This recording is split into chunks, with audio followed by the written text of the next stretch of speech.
দিবস রজনী আমি যেন কার আশায় আশায় থাকি। দিবস রজনী আমি যেন কার আশায় আশায় থাকি। তাই চমকিত মন, চকিত শ্রবণ, তৃষিত আকুল আখি। দিবস রজনী আমি যেন কার আশায় আশায় থাকি। দিবস রজনী আমি যেন কার আশায় আশায় থাকি।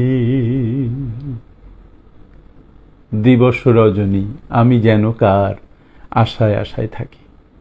কি চমৎকার একটি গান। গানটা পড়া গেলে মনে হয় ভালোই লাগতো, কিন্তু ঈদের আগে আমি আসলে গান গাওয়ার জন্য আপনাদের সামনে বসি নাই। খুব গুরুত্বপূর্ণ কয়েকটি কথা বলার জন্য আপনাদের সামনে আমি বসেছি। একটু মনোযোগ দিয়ে শুনবেন। ঈদের ছুটিতে আমরা হৈহুল্লোড় করব, আনন্দ করব। গ্রামে যারা গিয়েছি তারা গ্রামের বন্ধুদের সাথে মিশব, আত্মীয় স্বজনের সাথে মিশব। বিভিন্ন বাসায় যাব যেখানে অনেকদিন যাওয়া হয়নি। বিভিন্ন মানুষের সাথে কথা বলবো যাদের সাথে অনেক দিন হয়তো কথা বলা হয় নাই প্রাণ খুলে। এই আত্মীয়তা, হৃদয়ের বন্ধন, ঈদ উদযাপন, কোরবানি, মানুষের সান্নিধ্যে আসা, সব কিছুর মধ্যে আমি একটা ছোট্ট অনুরোধ করব। সেই অনুরোধটা কি? দেখুন, আজকের দিনে আমরা অধিকাংশ মানুষই খুবই ডিস্ট্রাক্টেড। দেখবেন আমরা কি করতে চাই সেটা বুঝতে পারি না। কি কাজে অধিকাংশ সময় চলে যায় সে হিসেব থাকে না। সোশ্যাল মিডিয়া, টেকনোলজি, দ্রব্যমূল্যের ঊর্ধ্বগতি, সামাজিক অবস্থা, রাজনৈতিক দোলাচল, ডলার সংকট, বৈশ্বিক অর্থনৈতিক সংকট, যুদ্ধ, অ্যাডভার্টাইজমেন্ট, সব কিছু আমাদের মনোযোগকে সরিয়ে দিচ্ছে। আমাদের মনোজগতে সাংঘাতিক এক পরিবর্তন এনে দিচ্ছে। এই পরিবর্তন যতটা না আনন্দের, তার চাইতে বেশি ধ্বংসের। আমরা আমাদের মনোযোগ হারাচ্ছি। প্রতিটি মানুষ আমরা আমাদের মনোযোগ থেকে সরে যাচ্ছি। আমার কি উদ্দেশ্য, আমার জীবনে কি লক্ষ্য, সেদিকে আমাদের ভ্রুক্ষেপ কম। আর সেজন্যেই সমাজে উৎকণ্ঠা বেশি, ফেইলিওরের সংখ্যা বেশি, হতাশা বেশি, বিদ্বেষ বেশি, ঘৃণা বেশি। কারণ আমরা আমাদের নিজেদের কাজে ফোকাসড কম। এই ঈদে আপনারা সব কাজের পাশাপাশি প্লিজ নিজের সাথে কিছুটা সময় কাটাবেন। আমি বারবার বলি নিজের সাথে বসতে। খুবই দরকার নিজের সাথে বসার। বসবেন, আপনার সন্তানের সাথে বসবেন। আসলে আমরা জীবনে কি করতে চাই, এক্স্যাক্টলি কি পেলে আমি খুশি হব, কি পেলে আমি নিজেকে সফল মনে করব, কি পেলে আমি সুখী হব, সেটা আমাদের ভাবা দরকার। কারণ আমরা যেতে চাই ডাইনে, আমরা চলে যাই বায়ে। সুতরাং আপনি বসে ভাবুন আসলেই আপনি কি চান, কোথায় পৌঁছাতে চান। ক্ল্যারিটি অফ পারপাস খুবই দরকার।